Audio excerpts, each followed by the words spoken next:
Welcome back to the Roland Theater and to the Center Film Festival. We are very happy to be a part of this wonderful festival again, and we're very, very grateful to be one of the nonprofits receiving a portion of the ticket proceeds. That is really going to help us. We are in the middle of a seating project. The theater is going to turn 104 years old in 2021. The seating is decades and decades old and it has really needed to be replaced, so these funds will help us. These funds will also help us survive COVID. We're struggling, we're hoping to get to our seating project, and every little bit helps. We're really looking forward to a great weekend of films, and we know you are too. And hopefully in the future, we can actually all be together at the Roland Theater. Thank you.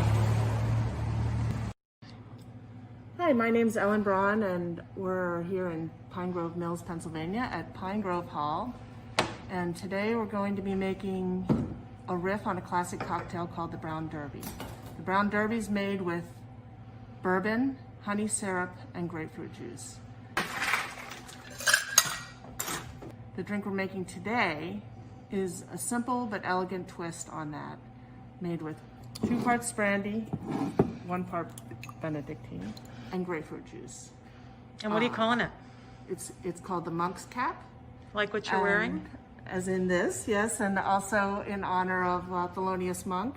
And I think it goes well with the movie. Jazz on a summer's day. Exactly. Take it on the beat. Da-da-da-da-da-da-da. Da-da-da-da-da-da-da-da. Pow! Pour this into a chilled glass like this. Do-do-do-do-do-do-do-do. Da-da-da-da-da-da-da-da. Da-da-da-da-da-da-da-da. It's over now, it's over now. Kurt, you're awesome. Don't bring everyone in yet. We're drinking more. Okay, everyone, the panel. Kurt had way too much to drink last night in our late night at the Center Film Festival talk, and he just served you the drink we served at the jazz brunch yesterday at 10. So I know you guys wouldn't mind another drink. We actually have a pandemic drink, so if you don't mind, we're going to cut to that because you can't have enough on a Sunday morning when you've been festivaling since Friday. You guys.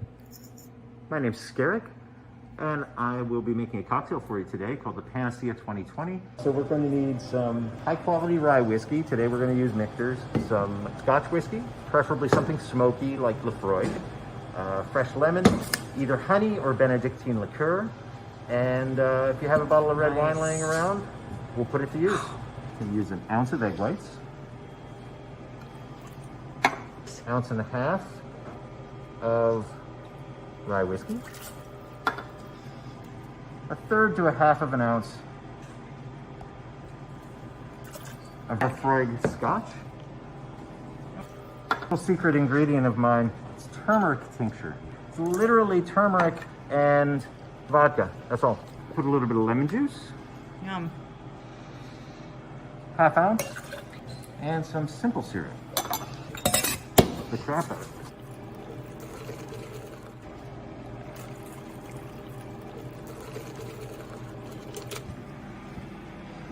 Ooh, the wine. Forgot about the wine. Ooh, that's beautiful. We're making this drink for the film festival, and we're just going to garnish it with an orange slice. Mine's getting paired with the pandemic shorts. Yeah. Do you have cute pandemic shorts, Garrett? No, ma'am. Sorry.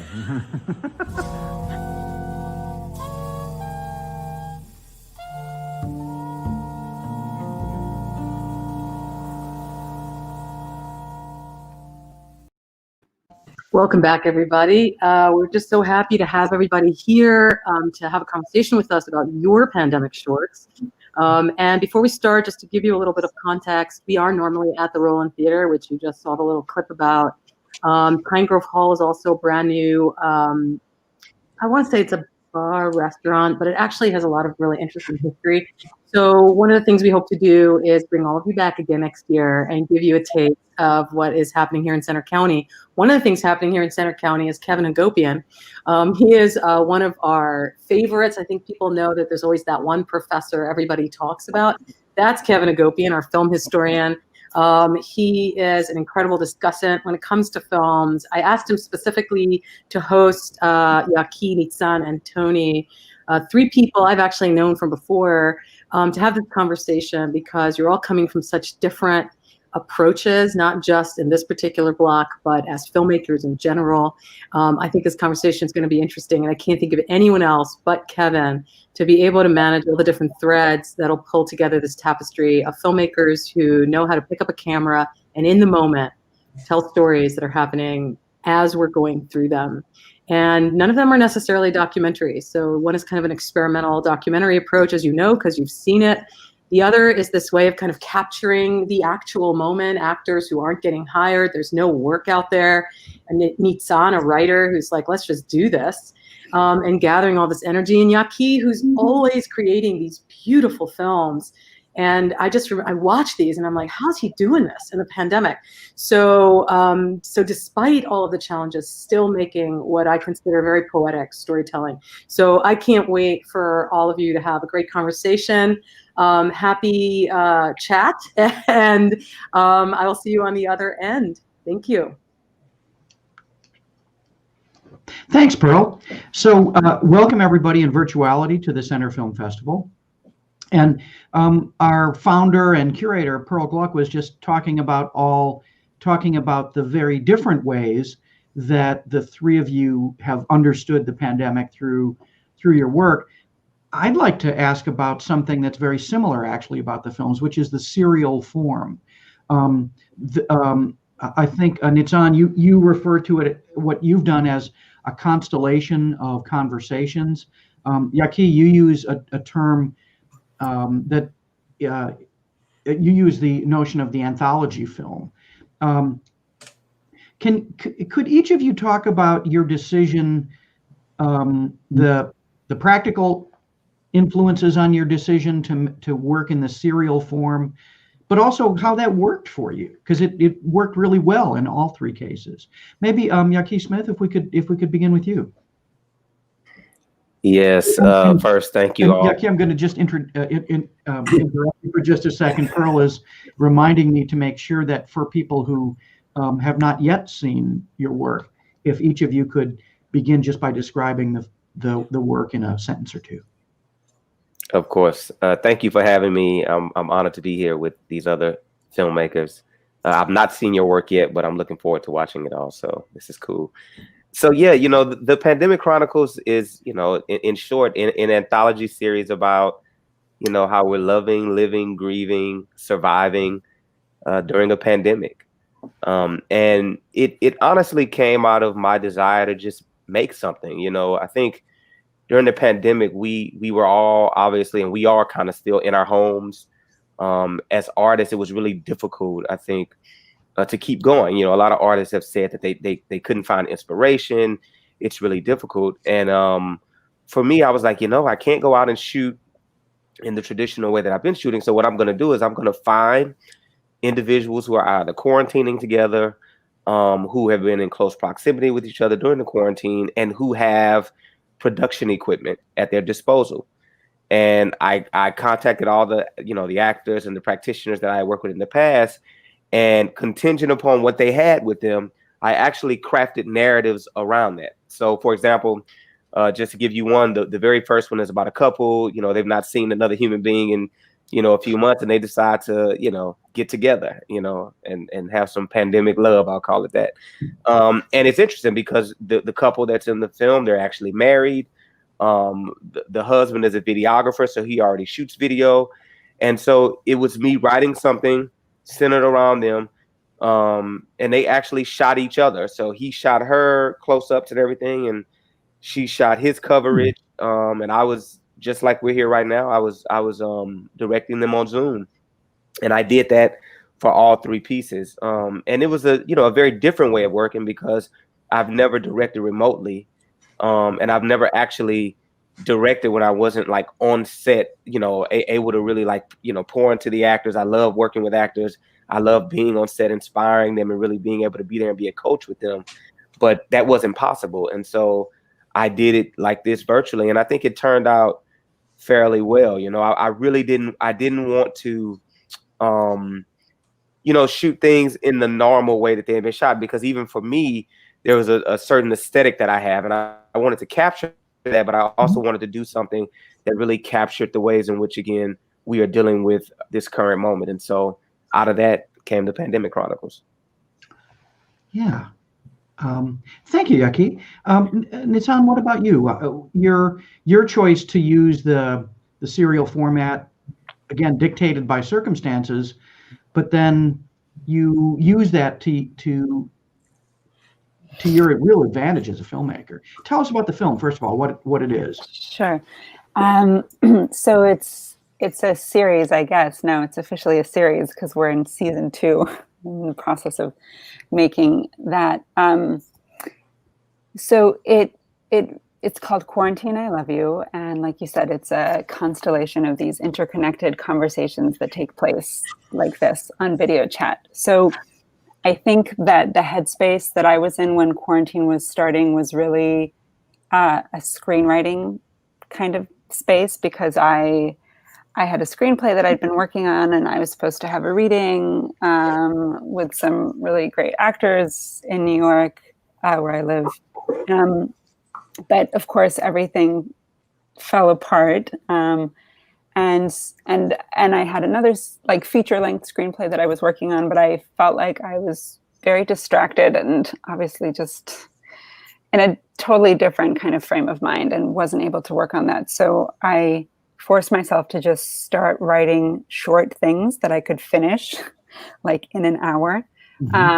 And so I just started writing a few short scenes, and I was like, I could just do a reading of these on Zoom with actors that I know. And then I realized, that it could be more than a reading, because it was written for the format of Zoom. Yeah. These were dialogues that take place on Zoom.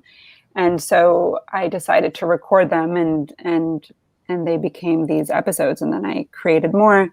And also, like you were saying, okay, based on actors that I knew that I had access to. So I was like, oh, I could get so-and-so to do it. And so I'd write them into the next scene, and then it kind of formed like this chain that was connected.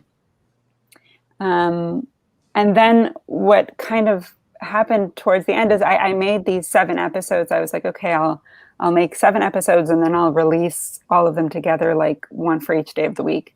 But when I was getting ready to release everything, and they'd been out in the world for just like a day or two, the kind of, I would guess, watershed moment for the Black Lives Matter movement had started to really take hold of the whole country. And I think up until then, the content of the episodes was speaking to things that was happening, because it was taking place in the pandemic and like the political ramifications of the pandemic. But then this moment was just so powerful, and I worked with one of my actors, Ruffin, who had told me that he was also interested in getting into screenwriting. And I was like, let's write an episode that speaks to this specific moment now.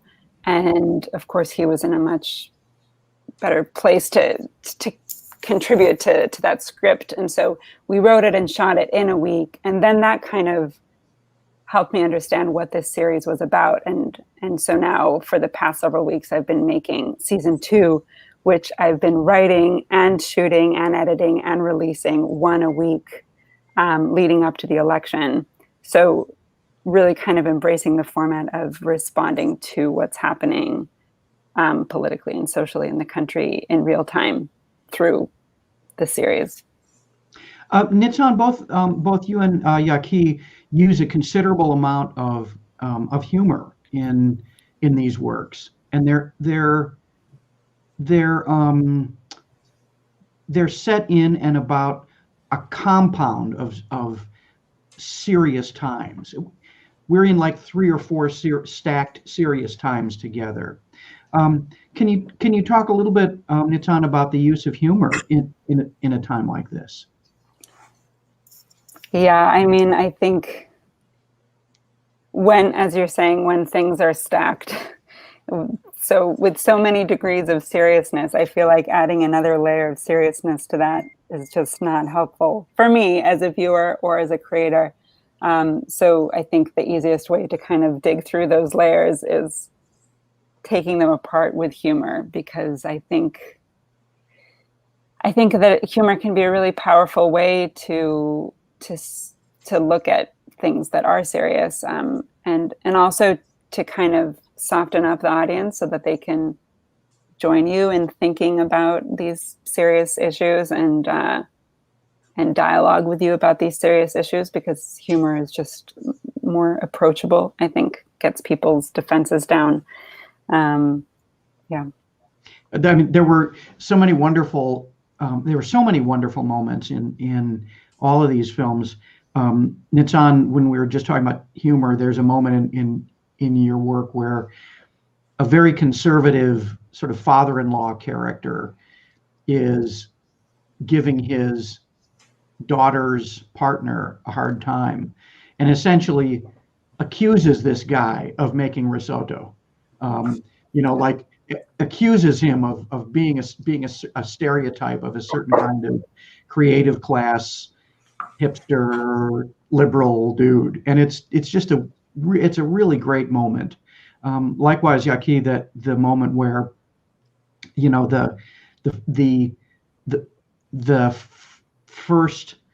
the coming together of the couple at the beginning has this great sort of, well, how do we manage this sort of thing in the pandemic?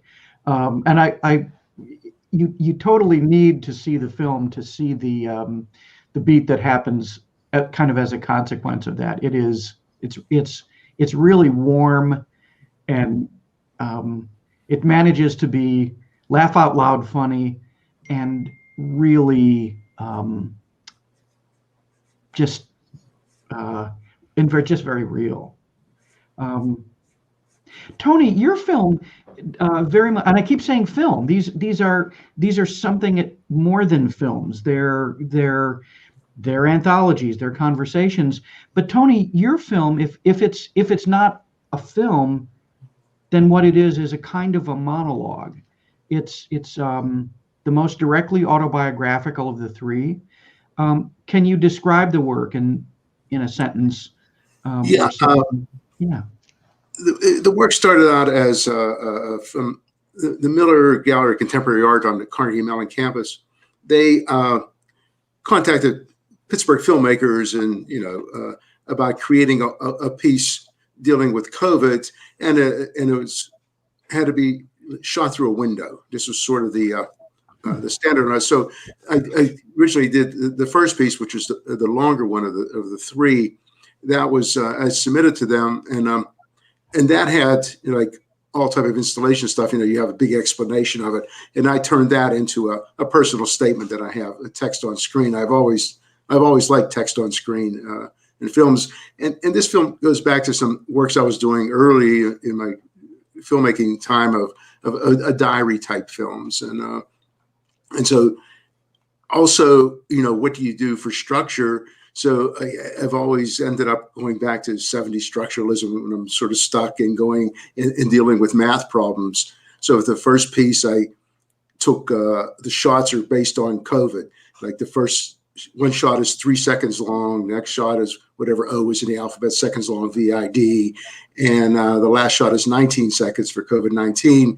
Then it's repeated 7 times over for the amount of letters and numerals in COVID-19. So that was sort of the structure, and did that. Then I ended up, I live in a house with a lot of windows. So I ended up going on the other side and shooting that, and just, putting personal information and making it autobiographical in doing that. And also, my fears at my age of getting COVID, and, what does it mean? What do you hit to a certain age like I'm at, and, are we a generation right now that you can sacrifice to keep the economy going, that type of thing. And, get to a certain age, when do you become invisible? So I just started dealing with those issues that go in my mind. And I'll also structured a little bit like on home movies.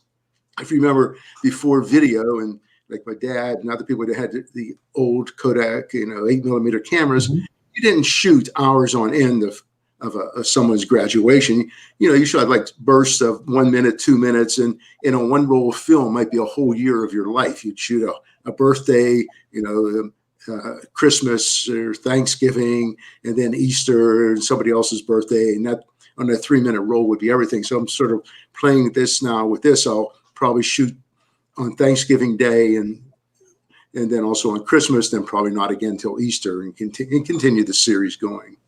Mm-hmm, mm-hmm. You mentioned, Tony, your debt to 70s avant-garde structuralist cinema, and that's certainly that came to mind as I was watching the film. I was thinking about a film called Wavelength, which is a famous film. A famous film, and for those of you who haven't seen it, I guess I would describe it as a 20-minute slow zoom in to it's 45 minutes. 25 minutes, yeah. I don't know. For me, it went by very quickly. I don't know. When I show it to students, there's near rioting in the house, and then the 25-minute, zoom back, and it turns out to be, as all of you as filmmakers are making these choices that are dictated by the pandemic, that turn out to be a really good way to understand the pandemic. Tony, you're quarantined inside. Okay, well, so I got to make a film inside. So what's that going to look like? Well, what it looks like is the pandemic. It looks like how the pandemic feels. Ya'Ke, your work, what does intimacy, in a lot of different ways, how is it reconfigured in an age of the pandemic? Nitzan, how do quote political issues manifest themselves in conversations that can't be had face to face? So I guess I'd like to ask each of you maybe to talk about that, how the pandemic is an opportunity to talk about, to frame and to reframe some of the other issues that are obviously so important to you. Ya'Ke, what about you? The pandemic gives you this opportunity to talk about Blackness in some really novel ways. Yeah, I think, first and foremost, and Nitzan, I hope I just pronounced your name correctly. I mean, I think she said it beautifully. There are so many things that have been compounded on top of each other, right? We have, the pandemic, and then we have sort of a racial reckoning in America. And then, then we have this crazy regime that we've been in for the last 4 years, maybe coming to an end, and not sure how that's going to work out, right? And so there's all of these sort of things that have happened. And I think as artists, as artists, it gives us an opportunity. And I know personally, it gave me an opportunity to look at this thing in a very, very different way, right? Because what I'm looking at it through now is like, what does isolation do to those issues, right? So, for example, when George Floyd is killed, and, if George Floyd was killed a year ago, I think the reaction would have been very different. But because we are isolated, because we haven't been outside, because we are now literally in the house watching these images play in front of us, hour after hour, day after day, we're hearing it on the radio, we're looking at it on YouTube, we're watching it on CNN, right? It's everywhere. So it makes these things actually feel, and not saying it's not big because it's a huge thing, but the reaction becomes very different, right? Mm-hmm. And so as I'm thinking about putting these together, something again as simple as intimacy, right? So I've been married for like 20 years, so the swipe right, swipe left is something that's foreign to me, but that's how people date, right? And it's a simple thing, but in a pandemic, it's different.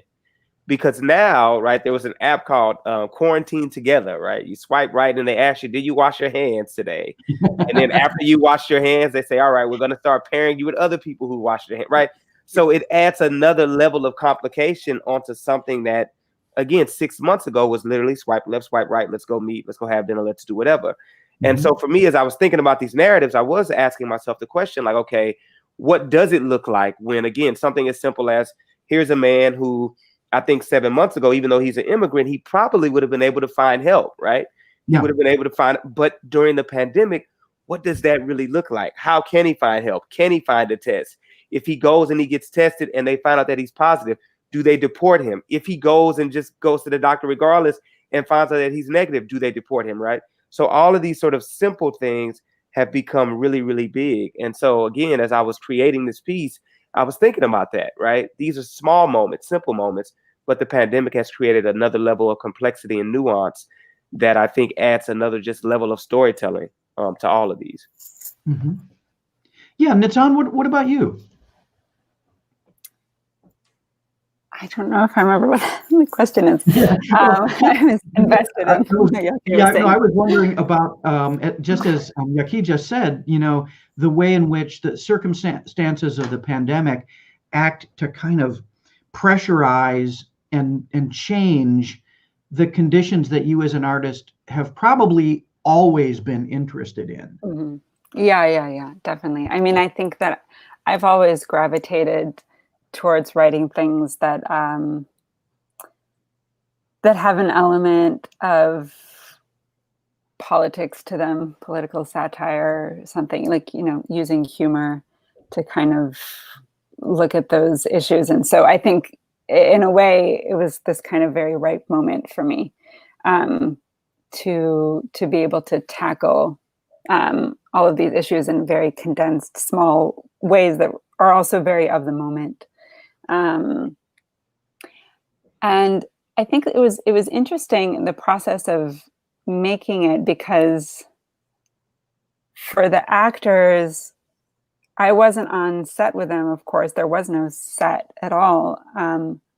We were just here on Zoom together, and they were on a Zoom conversation together. And I think what was interesting is it created this kind of intimacy and a reality that, like, the actors didn't have to suspend, their disbelief, like usually, because you're on a set and you're surrounded by crew and lights and everything. They were really each in their own home and really speaking to each other in the way that we were all speaking to each other now.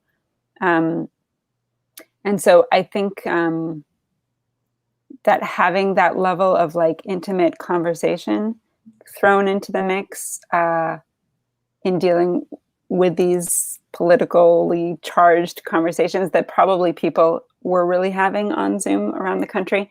I think that it I don't know, it made it for me a more approachable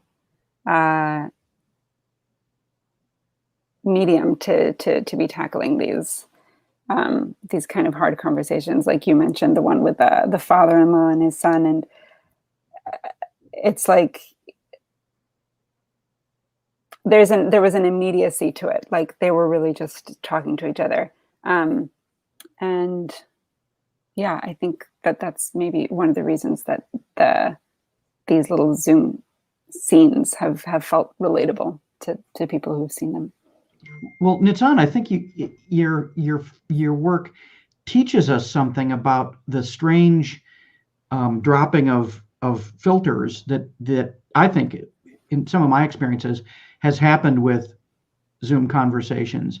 So I can imagine that father-in-law and his son-in-law at a Thanksgiving dinner or something, or a Seder or whatever, and they're not gonna, in the name of grudging good manners, they're not going to have this conversation, but right. Somehow now they can, and right. They get into it, and at one point the father-in-law says, you want to do this, you want to get into this now, and the possibilities that the circumstances that the pandemic have put us in may allow for, they're definitely allowing for new types of conversations, but maybe there is a degree of honesty that was weirdly not as possible before, comes through, I think, very strongly in your film. Yeah, I think that people are, even just like now, like where I'm in my laundry room, I think there's this feeling of everybody's like, has an opening of vulnerability of like, this is where I am. I have 2 young kids, and you know, Do we get to see them too? Are they? you won't Are they know running around? I hope you won't get to see them, but you might. But I think that they did come in like sometimes at the end after I finished filming with the actors, and so I think there is this, and I was looking into these actors' homes as well. So I think everyone was just kind of, and it's continuing on still, this sense of like seeing into each other's lives and a sense of vulnerability, and I think, and maybe also like an honesty that comes with that. Yeah. And actually, you know, Nitzan, you're talking about that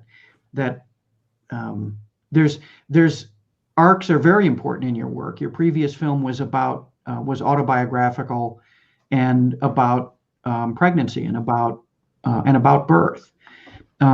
So there are transformations that happen in the course of life stories are really important to you.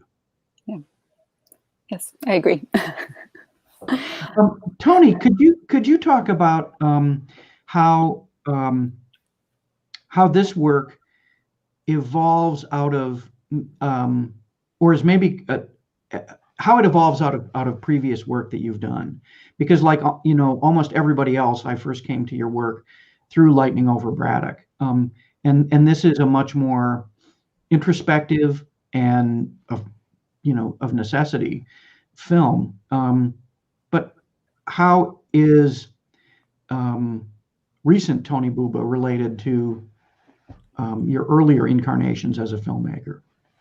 Yeah, well, actually, for the past several years, I've actually been more of an activist and a filmmaker, working on trying to keep fracking out of Braddock, Pennsylvania, at the Edgar Thompson Mill. Then also, involved in a lot of organizations doing protests from PNC Bank, where it's called Stop Banking the Bomb, because PNC invests heavily into nuclear weapons. Companies that make nuclear weapons are trying to get people to withdraw their money from PNC Bank. And so I started the year out, as last year sometime, with from Wexner. They did a art center. I got a commission with myself and there's like 20 other filmmakers from varying, from Sue Friedrich to Charles Burnett, to make a 2-minute piece on what was going on in the year of 2019, 2020, which was interesting because at the start of it, we weren't, didn't, of course, no expectations of what was going on now. So what I started to do was filming all the protests that I was going to in Pittsburgh.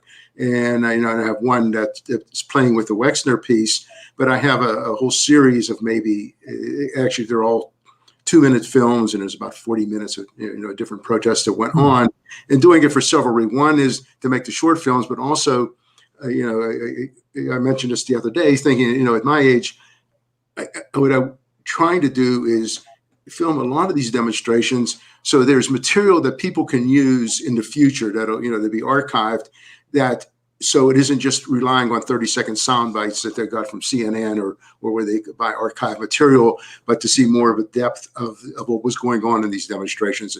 I'll probably never make a film about it, but I want that material to be available for future documentary filmmakers. And this film, the thing I did now sort of goes back to some earlier work, but I did a piece called Fade Out years ago when they're supposed to put a highway through Braddock, and it's another one that's structural, and it deals with autobiographical. I try to play around of doing film, putting myself out there in combination with doing films with people in the community or different issues or other ideas I have, but also trying to make myself somewhat vulnerable, and people may look at it and say, man, who is this asshole, or something like that. And it's like that kind of thing. So I figure it's not fair just to make films about other people without making something about myself, so I can also be criticized or whatever, and just be playing around with that. So yeah, so it varies. And of course, now once again, as sort of age comes in, do I have the stamina to make something that might have, for a long form doc that might take 6 years for me to finish? I've been working on 2 films that's taken me 20 years and haven't come close to finishing yet. One is on my mother migrating from the small village in Italy to also the follow-up to Lightning Over Braddock, which is Thunder Over Braddock. And Of course. I hope to get those two done before I depart this earth. Well, Tony, I was asking the other filmmakers about the way in which the circumstances of the pandemic, pressurize your filmmaking, but they also pressurize the issues that concern you, and that's that intersection of autobiography and issues comes up in this work in ageism. We began the fantasy narratives about the pandemic from the current administration by essentially saying that old people are dispensable in these circumstances. It was a combination of crassness and honesty that is a real hallmark of this administration. So as a 76-year-old man, this is you, and yet you are also speaking for the rest of us, older people who it's just been suggested that if we throw people like you and I over the side of the lifeboat, there's a greater chance of everybody else surviving to reach land. Talk more about that. Yeah, I mean, one of the, of course, one of the big fears about aging is becoming invisible. You don't get that. You walk in the grocery store and the person would say, "Hey, can I help you, young man?" Okay. You start, you accept the fact that you're older, but it's still hard to. Yeah. Or the first time you get called sir, and you're like. And then you get used to that after a while, and now it's like, oh, can you call me something but sir? Yeah, you do get used to it. Yeah, so you start, seeing, what ages. Even though I go back and forth, and it's like I think there's a lot of people who are maybe teaching in universities or in their 70s that should retire just to give younger people a job. Yeah. But on that level, but yeah, that. Yeah, so through my film, so what I got mentioned before is I've been doing this.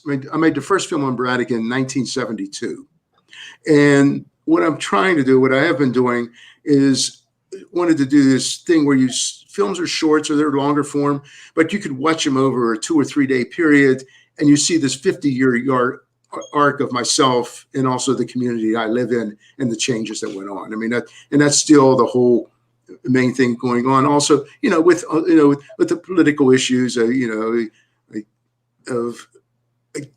tend to lead, much more to the left than a lot of my friends, and so it has that. I take those political stances within it, but they're not really overt. I just, I read a book about Brecht years ago. So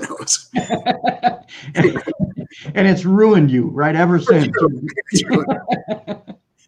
I wanted to ask each of you a question about ethics, and it's this: in fictional or experimental modes. I mean, usually we associate, and ethics happens to be a thing that we're really committed to here at Penn State in our college, and it's a really difficult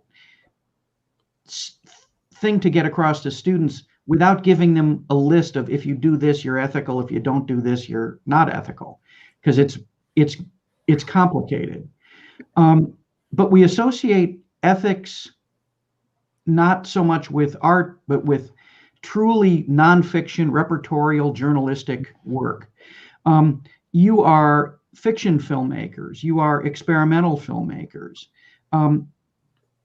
How do you frame that issue of ethics and social responsibility in work that doesn't, conventionally demand it? You're making fiction, so theoretically you can do whatever you want. Does ethics, do ethics come into your work, and if so, how do you frame that responsibility? Ya'Ke, could we start with you? Yeah, I actually don't think as a fiction filmmaker you should do whatever you want, right? And what I mean by that is I believe that we all, regardless of fiction, experimental, short, television, whatever you're making, you have a responsibility to make things, one, that have some meaning, and two, that are going to sort of change the narrative, right? I think it's interesting that you say this whole notion of not having responsibility, because in my mind, one of the reasons why we ended up where we were the last 4 years is because I do think that there is this notion that as artists, that as journalists, that as people, that we really don't have a responsibility to tell the truth. And I think oftentimes what has happened is we have turned our backs on the things that actually matter. And when you turn your back on something, all you're doing is turning away and letting it grow. And I think that's why we ended up where we were with this president, with this administration, with the way the world is going right now, right? And so I do think, I know for me, everything that I approach, I'm immediately thinking about what is it that I can offer to the world, right? What is another narrative that I can offer? What is another perspective that I can offer? How can I give voice back to those people whose voices have been stolen from them and repurposed by other people who have no clue who they are? What can I do to Tony's? I love this notion of invisibility, because I think not only, during the pandemic are older people invisible, but to be honest with you, when I think of being a Black man in this country, for so long, I have been invisible, right? And so it's so important for me to sort of stop that invisibility and to actually give myself the opportunity to be seen, give others the opportunity to be seen, and give others the opportunity, again, to tell their stories from their perspective, right? Because again, for so long, our stories have been stolen from us, right? And we have seen the damage. That's how we end up where we are. That's damaging to us as people. It's damaging to society, and ultimately it's going to be damaging to the world. And so I do think we have a responsibility. I do think, as I tell my students, there's a lot of garbage out there in the world, and I don't think you want to add to it, right? You should be trying to add something new, something innovative, again, a new perspective, telling a different narrative, and really trying to change the world with the films that you're making. And if you're not doing that, then I'm not sure why you're doing what you're doing. Or why you need an education to do what you're doing. Yeah. You can just go do it. Yeah.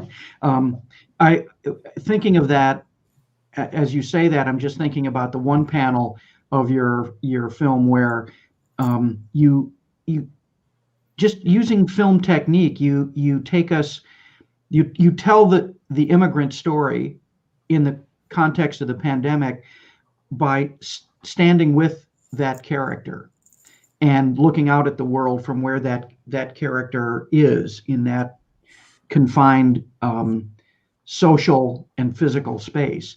That's a basic choice in how you tell a film story, and it couldn't be more important than standing outside and looking in. You stand with that character on the inside and look outwards.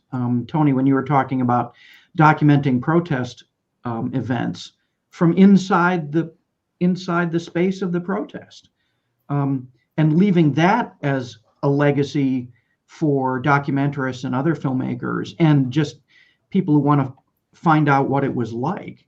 Those are basic choices in film storytelling, and they just couldn't be more important. They couldn't have more ethical ramifications than they do now.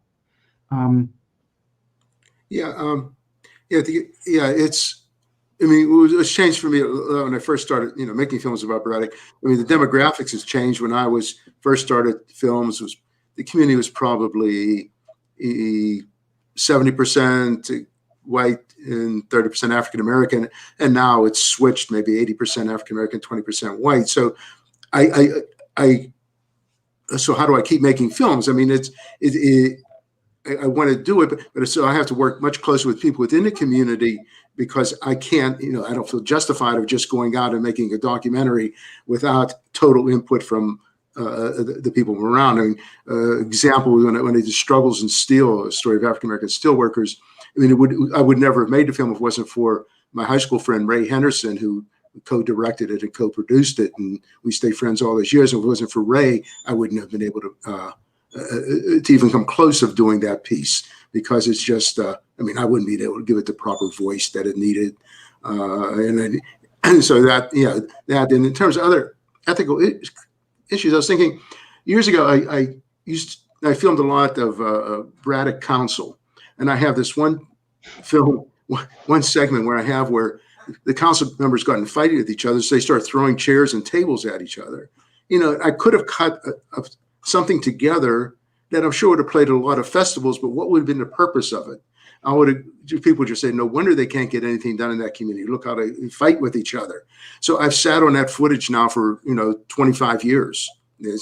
And some year I'll figure out how to use it, because I still haven't figured out how to use that material, because it had been for my personal gain, but it would have done nothing for the community. I think that the question about ethics is really interesting for me, because I think on the one hand, I always do gravitate as a storyteller to creating things that say something that I feel is important, that needs to be said, and that can affect change in some way. But I'm always very torn also, because I think that it's a very kind of fine balance, because in the art form of film, I feel like there's so many different components, right? There's the entertainment industry that churns out, big blockbuster, superhero, whatever. And the way that, the process behind making a lot of those big blockbuster films is kind of number crunching of which actors will gross this much, and which, it's entertainment. And then there's the art of filmmaking and approaching it from just a more purely creative art form place. And then there's what are you using your platform as a storyteller to say? So I think it's really complicated, because when I think about films that have had the most impact on me, they've not necessarily been films that address a specific social issue, political issue, and say something about it. Sometimes they really just say something about a very personal moment, or about the human condition, or about, something that is more universal, and not like making a statement with this film about XYZ. And so I always do have this moment as a filmmaker trying to figure out, like, what is it that I need to honor in myself? Because I feel like, for example, I love the films of Charlie Kaufman, and I love his sense of humor and the quirkiness. And I feel like for me, that makes me see the world in a different way, and it enlivens something in my imagination. And that has value as well, even if it's not like directly applicable to one specific issue. So I feel like our duty as a filmmaker, as individual filmmakers, is to find out what our truth is, and to be honest with ourselves about what it is that we can contribute as individual filmmakers, as individual artists, because not everybody needs to be making a statement about what's happening.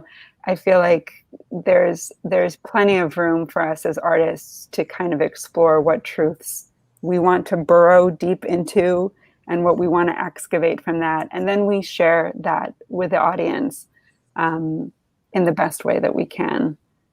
So, yeah. Wow. You shut my mouth, which, as Pearl can tell you, that's very rare. That's only happened on 3 occasions in the last 35 years. So I guess I want to kind of segue from what Nitzan was just talking about. She invoked Charlie Kaufman. Nitzan, I'm sure there are other filmmakers that you kind of model, or that are models for you. And I want to ask our other filmmakers that question too. It's the influence question, and you've heard it a million times at festivals and events like this. But If you could, I'd like you to maybe say, in this place that we're in, the pandemic, Black Lives Matter, an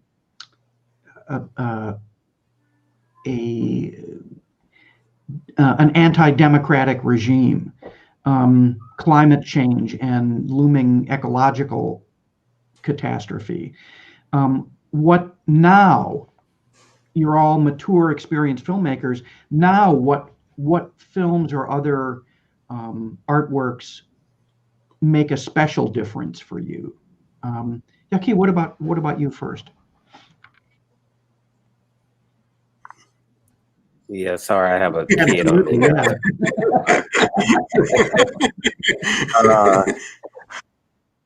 Yeah, I think, I've always been influenced by filmmakers like Charles Burnett, filmmakers like Spike Lee, John Singleton, Fernando Meirelles. I've always been just inspired by filmmakers who are indeed using, their platform to comment on, various social issues, and I think, to Nitzan's point, I think that even if you're not commenting on a particular issue, by not commenting on a particular issue, you are actually making a political statement, right? Because oftentimes, I think about, for example, we're talking about Black Lives Matter now, right? And it's sort of been magnified, right, because of where we are now. But this is not a new movement, right? This is not a new movement at all. And I think that goes back to my point of there's a moment where, especially during the pandemic, where there are things that have been going on forever, they have become magnified, but they're not new issues, right? I think of this whole notion of an anti-democratic regime, right? With Trump. Trump is not a new invention, right? He literally is not a new invention at all. What he is a symptom, right, of a much larger disease. And in my opinion, that disease is a disease of silence and smoke and mirrors. Because if we can cut off that rhetoric when we hear it behind closed doors, when we hear it in boardrooms, when we see it baked into the fabric and the DNA of our country, if we can begin to snuff it out, then we would never have a Trump. But because, again, there are small moments where we don't say anything. There are small moments where we turn our backs. There are small moments where we allow these things to be said and we allow these things to happen. That goes back to my point of George Floyd. George Floyd, right? The same outrage that was with George Floyd should have been with Trayvon Martin, but it wasn't. Why is that? Because one, we weren't at home, we weren't watching it as much. And then also, to be honest with you, people's, I think Trump being in office caused people to become much more politically and socially aware about things that I think we should have cared about forever. And we've not, right? And so my point in saying all that is I've always gravitated to those films because those films, right, again, the Haile Garimas, the Julie Dashes, those films have always, right, dove into the things that I think we oftentimes as society don't necessarily want to look at because they make us uncomfortable. And I think we need to be uncomfortable because it is our uncomfortability that actually drives us into action. And so for me, film has always been about driving me into action and making me see the world in a very, very different way. Because again, I realize that if I am not aware, and if I choose not to be aware, that ultimately that thing will come and slap me in the face because it's not going away. It's just growing and festering and festering and festering. And so I want to be confronted with films. Yeah, that's me. Yeah. and partly you want to do that for him.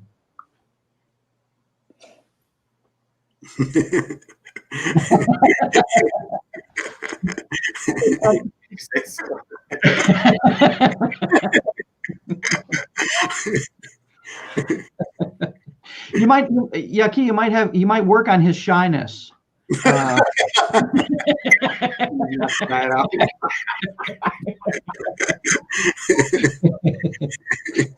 Tony Buba, what about you? You're not only a filmmaker, but like everyone else here, you're an educator. So you've watched a lot of films. Well, the earliest influence on me was Buñuel's Land Without Bread. I mean, that was like, I saw that, and it just like blew me away. The whole, bringing surrealism and into film. That, I mean, what influenced me early was that film. Then plus the films from the third world newsreel, the immediacy of what they were doing with the films on the Black Panthers and other issues at that time, and in a North Vietnamese propaganda film called Land Without Planes. I think that was the call of it. The plane. It was a day of plane shooting. So those were really some of the early films. But then you watch it and you got influence from from different people, from John Jost to James Benning and experimental filmmakers, then other docs, but also they mentioned Charles Burnett. I mean, one of the moments that's seared in my brain is when all the work was put on to put that engine on the back of the truck, and it fell because, and it's just something that was it's one of the most moments in cinema that is just so real, where you work so hard, you're so exhausted, you just can't do that little extra step to push it back further to make sure it's secured, and that's what happens. And it's like how everybody's lives are just on that edge, and so many more today than there was in the past, with no safety nets of falling over. So that moment, it just I can never forget it. And I try to recreate that moment in my films in different ways. That not stealing from Mr. Burnett, but paying homage to it. So I mean that is always in my mind whenever I work on anything. And going back to what I said, I really at the point in my life where I believe capitalism cannot be reformed. I mean, there's systemic, everything's going on, and until we address that, then it's just going to go. No matter who's president, who isn't president, it's going to be the same problems. Nitzan, you mentioned when in this same conversation, you were the one who sort of started off by mentioning Charlie Kaufman. As you're listening to Ya'Ke and to Tony, are there other filmmakers who come to mind as being not only filmmakers who've maybe influenced you, but maybe to people watching and listening who might say, you need to search out the work by this person, work by that person. I mean, Charles Burnett's work has been mentioned already here, and that, to me, that's the first. If you haven't seen Killer of Sheep, you need to do that like this afternoon. But what films would you add to the list, Nitzan? Well, I mean, I think for me, I remember the first film that I saw that made me look at filmmaking in a completely different way. And it was Pedro Almodovar's All About My Mother. Mm-hmm. Because I think that up until that moment, I had seen just like, Hollywood films. I hadn't seen something different. And I think that made me see filmmaking as an art form and not just as a form of entertainment.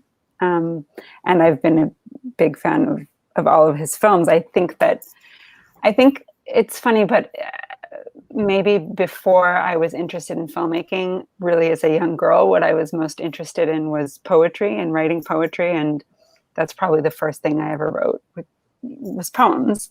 And I think that seeing his films made me understand that films can also be poetry in their own way.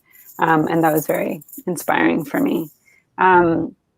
I also saw another film. It was this summer when I was at this like arts summer camp when I was like 15 or something, and they did movie screenings like on Friday nights of all these films that wouldn't normally be playing at the movie theaters. And another film was City of Lost Children. Yeah. Which also I was like, it just kind of blew my 15-year-old mind.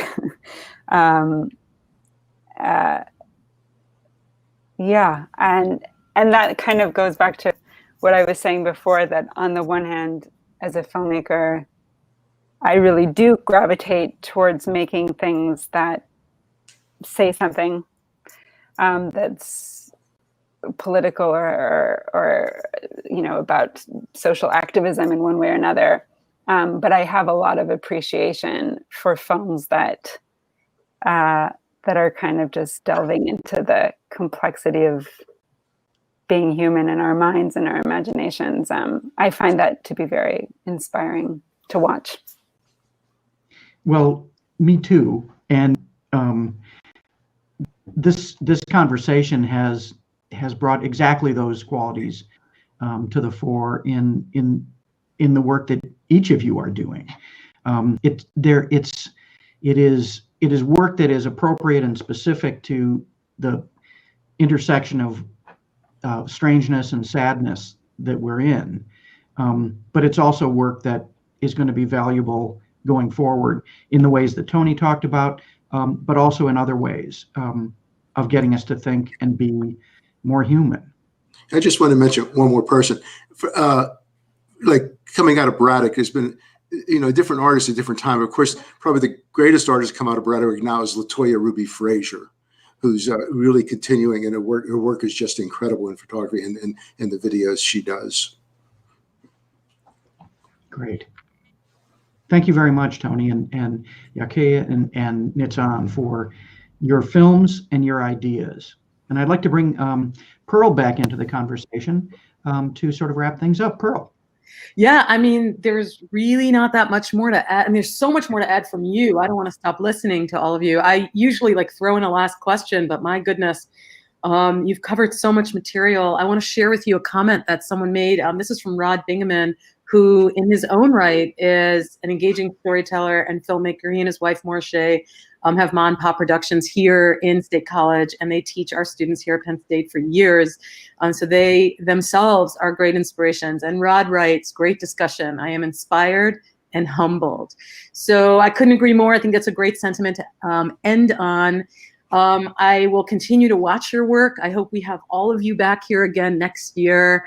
I am so inspired by the in-the-moment ability to create moving work that is both poetic and, in some ways human, whether it's using comedy or insisting that we are present and watching, or asking questions we may not have originally thought to ask because of the vulnerability and openness of you as artists and filmmakers. So thank you for your work. We're excited to see you back here next year. Ya'Ke's other work, Brother, is playing in the Ripple Effect series. Tony Buba's other work, Reflection, which talks more about some of the protests and other issues he brought up earlier in the conversation, is playing in our Seeking Resolution section. And Nitzan's series episode, what is it? The second, what I can't season. Second season. That's the word. This is what happens day 3. You should see what's behind my screen. I've got Elijah Craig, coffee, and Tylenol. But we're here. So the second season of Nitzan's series, Quarantine, I Love You, which is so honest and raw. Seeing actors do, them. You've seen them in other well-lit, well-directed, not that this one isn't, it is, but non-zooming and in the it's not well lit. Just to see them be so open and have conversations about Black Lives Matter and intergenerational relationships and all the other things all 3 of you talked about today. Kevin, thank you so much for your insight, as always. We shall see you all soon in our next Q&A. Other than that, have a fantastic rainy, thank God, here in State College. So hopefully people are watching movies. Rainy day, and to be continued. Thank you. Thank you. Thank you. That's awesome.